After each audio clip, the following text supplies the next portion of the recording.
10x your service design offering with Smaply. Take 20% off any order with This Is HCD 20 off. Let's superpower you and your design team's potential. Sign up at smaply.app. Enjoy the episode from your friends at Smaply, helping support This Is HCD podcast.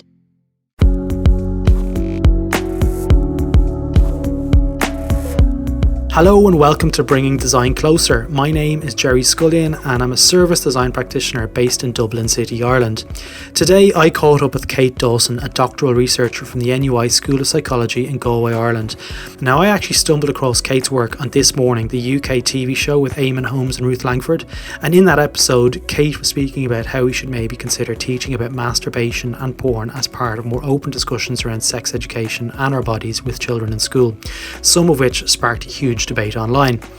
Now, Kate's focus over the last number of years has been on the use of porn and sex education, particularly amongst young people, and within lies a whole host of societal problems. So the proliferation of access to the internet and indirectly to porn has opened up new challenges for designers to become aware of. So how has this impacted how people communicate within relationships? How has this affected and contributed to body dysmorphia? How has this affected consent? Are all discussed in this episode. We speak more openly about what needs to change in educational school systems, but also how we as adults and parents communicate about these topics related to our bodies and our children's bodies as they grow. We speak openly about these topics and it makes for a fantastic conversation. I thoroughly enjoyed it. Let's get into it. Kate Dawson, a very warm welcome to Bringing Design Closer. How are you? Thank you for having me. I'm very good, thank you. I'm delighted to finally, speak with you. We've tried once before and I had to cancel at the last minute, but we're here now, which is the main thing. You're not a designer, but you're a designer in some other ways. So tell me how you describe what you do for our listeners. Okay, well, I guess the main things I do, I suppose I wear two hats. I work in sex education, so I develop and deliver different workshops around sexual health, like general sexual health programs around, puberty, reproduction, contraception and STIs, but then kind of more specific ones around pornography, body image and consent. But what I spend most of my time doing is researching porn, and I am just about to finish my PhD in the School of Psychology at NUI Galway. So basically what I'm looking at is, what are young people's experiences of watching porn and how can we better educate them about porn so that they don't have to kind of take it as a given, I guess, the content that they're watching and have these expectations about what sex will be like. Yeah, nice. So I stumbled upon your work actually through This Morning in the UK, like the TV show that's on in the morning. And the topic that was discussed at that day, and I know we discussed before, it was possibly a little bit of clickbait, but is, should we be teaching children about masturbation and pornography in school? Yeah. So tell me where that originated, that topic. Where that kind of started off was, from my experience of going to trainings and learning about how to deliver sex education programs, a lot of the content that I was being exposed to was that, we talk to young boys a lot about masturbating and that it's a normal thing. But then when it comes to young girls, we don't really talk about it at all.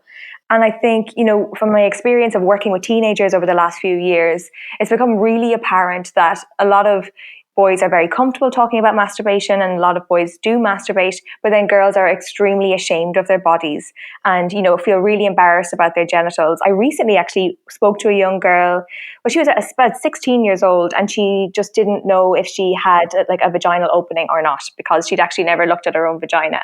Whereas this is something, it should be just a normal part of your body that everybody is comfortable with, but unfortunately it's not.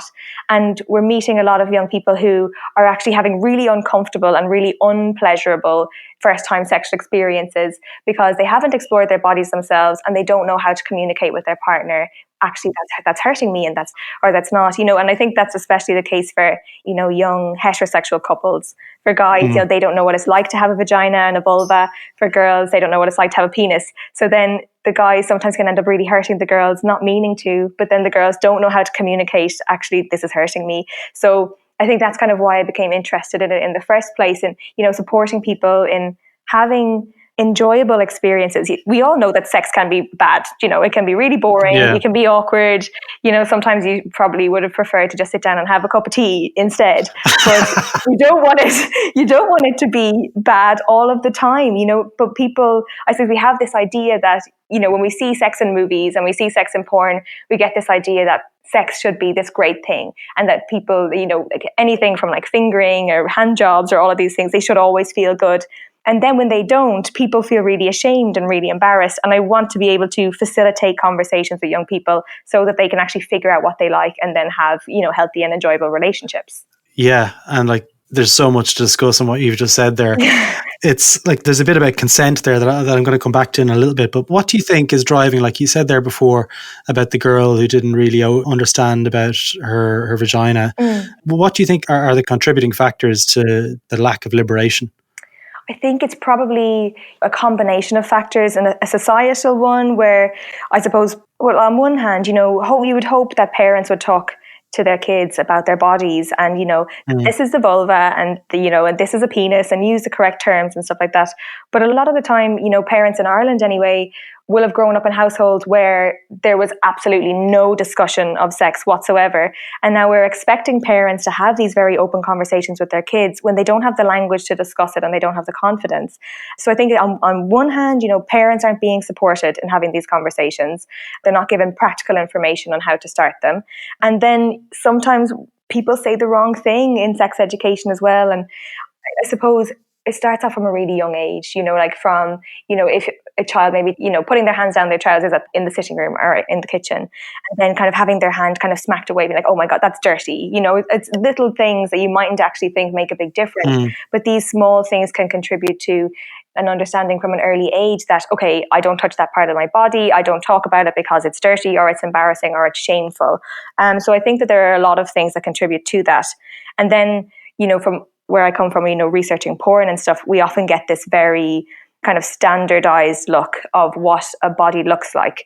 So what a penis looks like, men in the porn industry have, on average, quite large penises. I think you need to be like over 7.5 inches to actually get a job in the porn industry for a lot of places. So, that's like 2.5 inches larger than the average Irish male penis, for example. We're going to edit that bit out there just to, like, we were obviously, I go about and say that we were much bigger than that. You do what you need to do. But for women as well, you get this idea that labia and vulvas are all very symmetrical and small. And then you don't ever see people who have, say, like longer clitorises or uneven labia. And it's a lot of, like white bodies as well. So there's not a lot of variation. And then no one's being told that there is a lot of variety. So I guess it's like there's lots of stuff, and I know people probably listening say, how does this link into design? And why are we talking about this kind of stuff? Well, the presentation of this kind of topic is really important because how we educate now is going to impact us in the future. Yeah. And the proliferation of porn is changing our minds, and it's rewiring certain parts of our modeling for the future. And I guess I want to discuss a little bit more about how you feel the role of education, like in Ireland in particular. I'll give you an example. Like, I was schooled mainly in the 80s. Like, my mental modeling was created in the 80s in a Catholic school. And it was kind of like, lads, today we're not going to be studying Irish and maths. Mr. Murphy and Mrs. Murphy are going to come in, and then they wheel in the VHS, the video player, and the TV, and they put a video in, and then they leave the room. And then we all went home in shock, and we sat there and looked at the TV, and then went back the next day and we asked questions. That was it, done. Okay.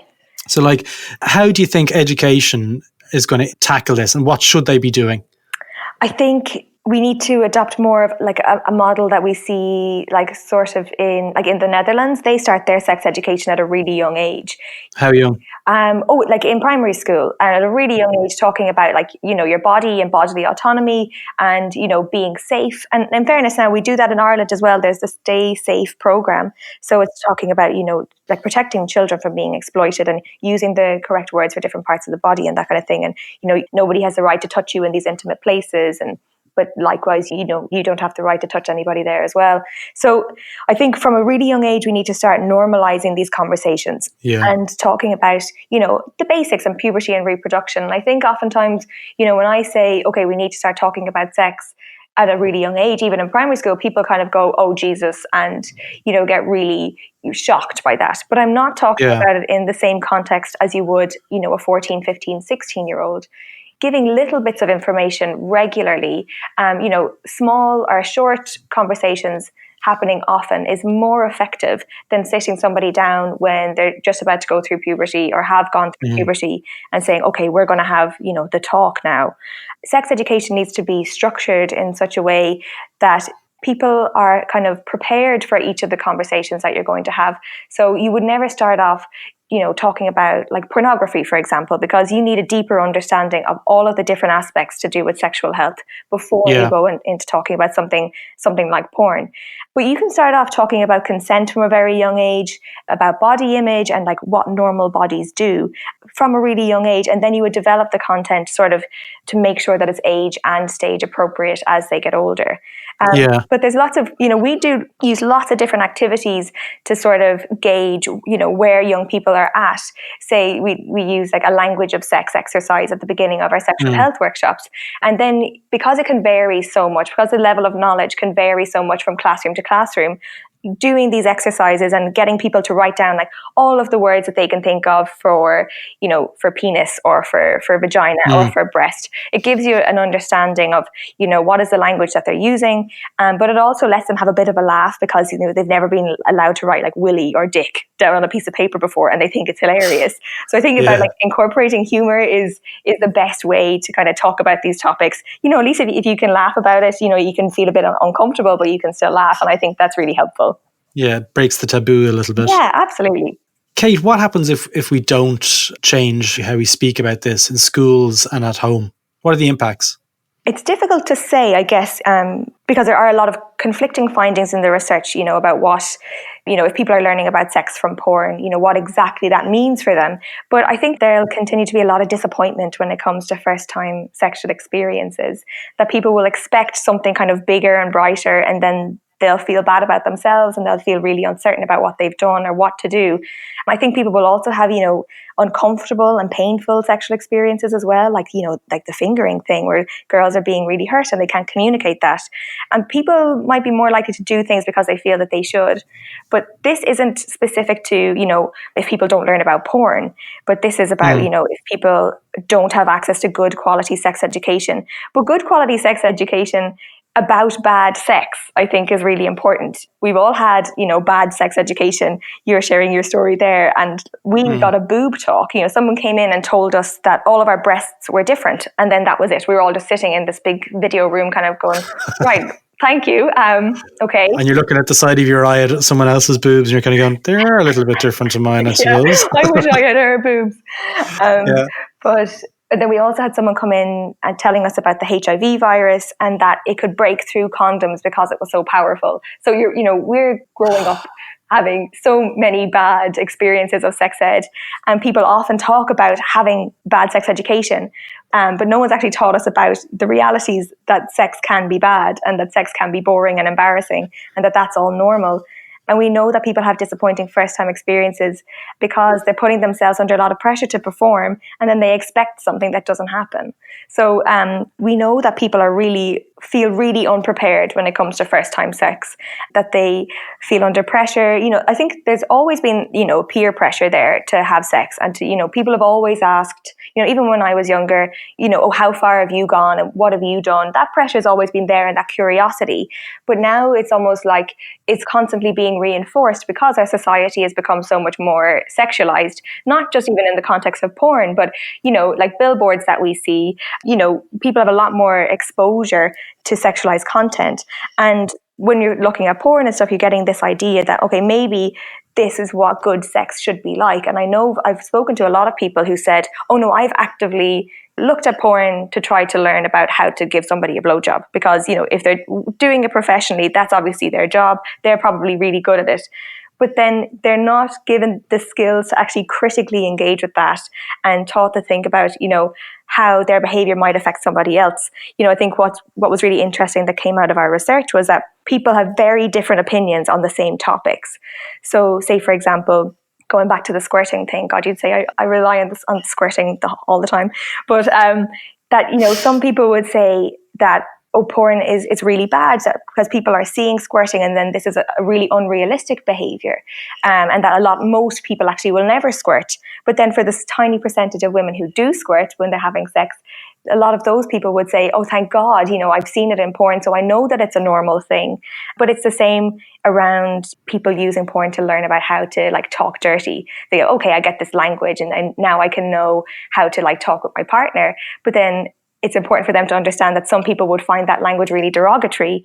Or, speaking to a lot of LGBT people about, how they're represented in porn, a lot of heterosexual people would say, oh, it's, porn has become really inclusive. Now there's all of these different categories, and there's lots of, gay and lesbian and bi porn. But then a lot of young LGBT people would say, well, actually, it only gives you a very limited insight into what it's like to be a young LGBT person. So I think exploring these different, perspectives is really, really important to what we're going to do to make change. Yeah. Now, before I spoke to Dr. John Curran, who was also on the podcast as well, about the normalization of porn.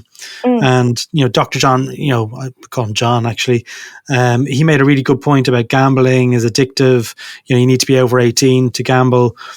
Porn is addictive as well.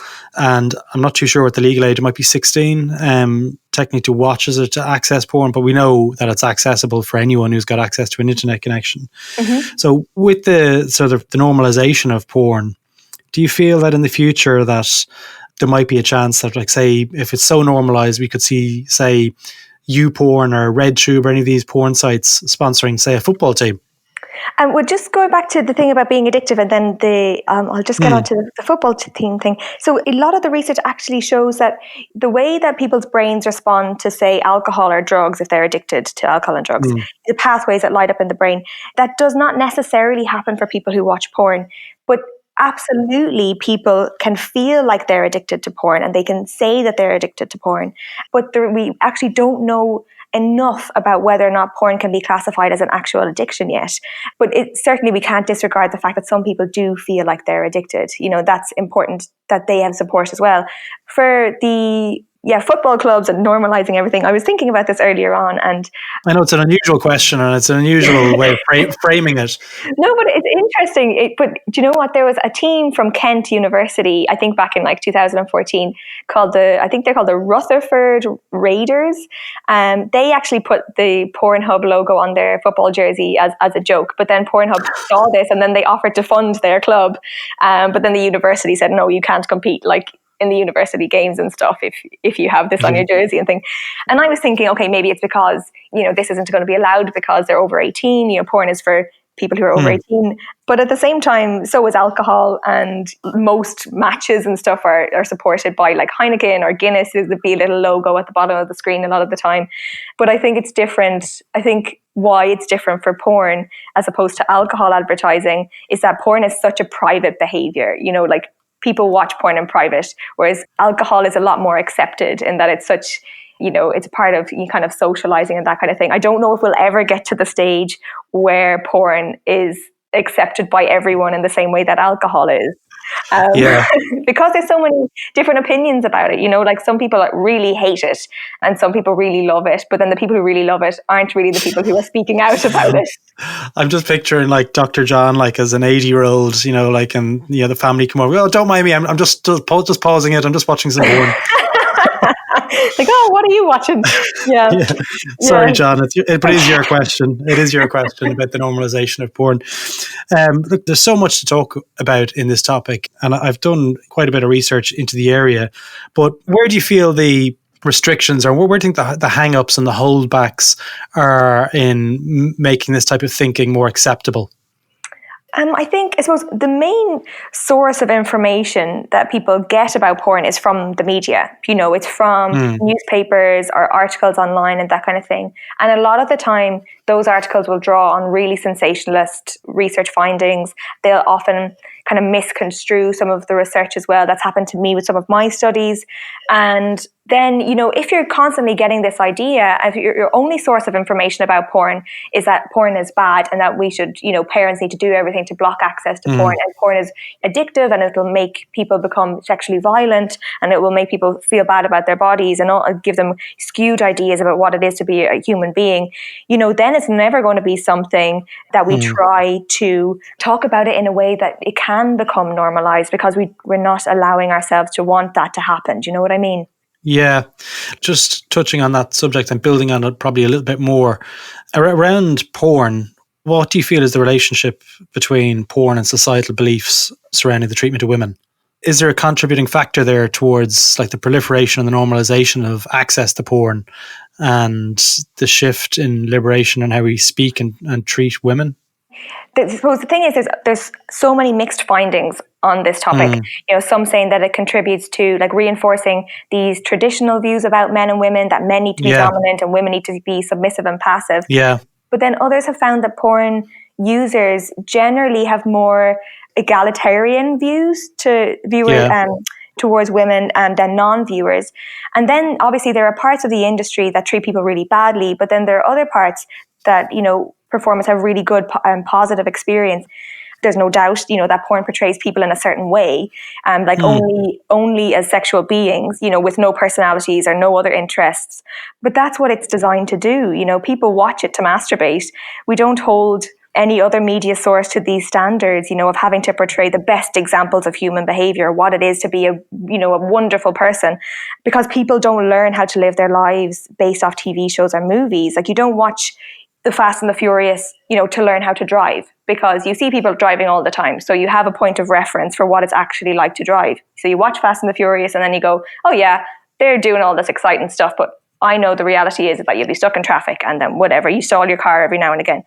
But it's a problem, I guess, with regards to porn, in that it's a problem when one media source becomes a person's only source of information. And unfortunately, that is what's happening with porn, that people, it's their only point of reference for sex. And then that's not good enough. So it depends on a person's motivating factors for watching porn. Again, are they actually watching porn to learn about how to behave and how to treat women? Or are they just watching it as almost as a passive behavior, as an aid to masturbation, but nothing more? So it really depends on how involved you are and what you're actually seeking to get from watching it. Yeah. So just to build on that again, so if we can't really tackle the treatment of women question, but how does porn contributed to consent? I suppose the main issue is that, we don't see any communication of consent in porn because it's scripted. The actors, they consent to doing each scene beforehand, and then they actually have to sign off on it afterwards. And even if there was talking or a lot of communication about, okay, you turn around now and do this, we don't get to see that because it's edited out. Like, people are always really surprised when we tell them that it takes about 8 hours to film like a 15 to 20 minute scene. You're only kind of seeing like the highlights, I guess. But now, if you're watching porn to learn about sex, what sex should be like, then that might be a big issue, because if you're not, I suppose it's more about if you're not learning about consent from in other ways. So if you're not learning about consent, as part of your sex education programs, and you're only learning about consent and sexual communication from porn, because there is no communication. But I guess it's more about how we can support people on a societal level and how our institutions can actually support teachers and parents and stuff, and having conversations about consent.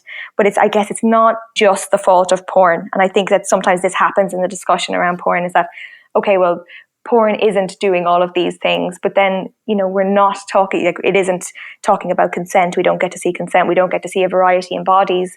But then that really is the job for sex education, so that they can give people the skills to recognize that, okay, we don't see that in porn, but that's not how I should behave. Yeah. So I guess we're coming towards the end of the conversation, but if we were to say the things that we need to get better at is speaking more openly about and the naming of body parts with children who are younger, how young would you recommend? Oh, like I would honestly, like when I have kids, which I plan on having kids maybe over the next couple of years, I will, from the moment that I start talking to them, I would say, that these are the different parts of the body. And, I don't have to necessarily say what they do, but you can say, these are your fingers and these are your toes and that's your vulva and that's your penis, and that's what it should be. It's just a part of the body. But we associate so much more with that I think people get a bit freaked out. It's a stigma. It's the stigma, yeah. And, even I've met so many young women who are confused when I say vulva. They're like, what is that? It's ridiculous that people don't know what a vulva is.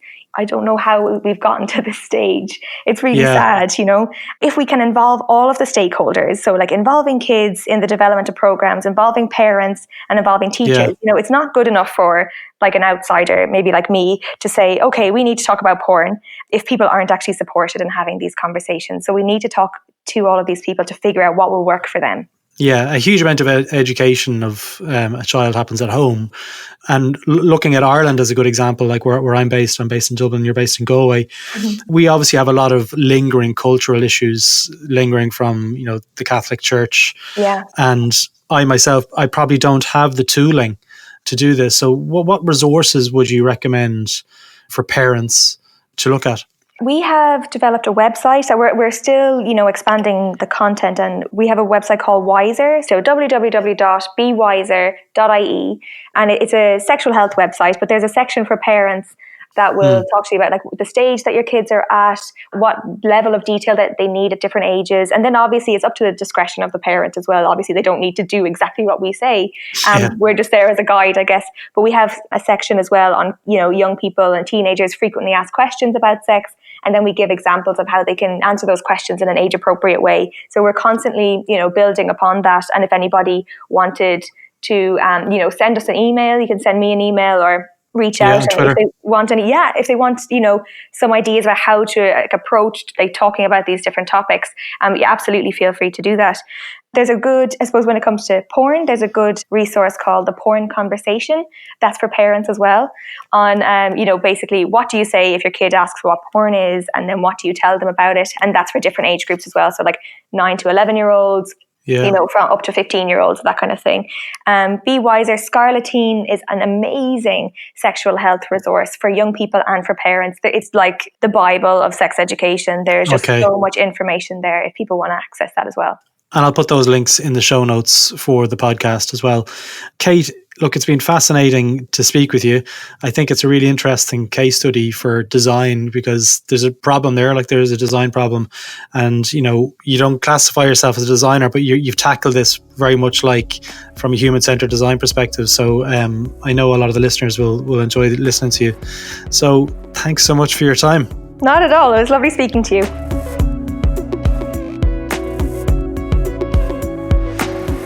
So there you have it. Thanks for listening to Brining Design Closer.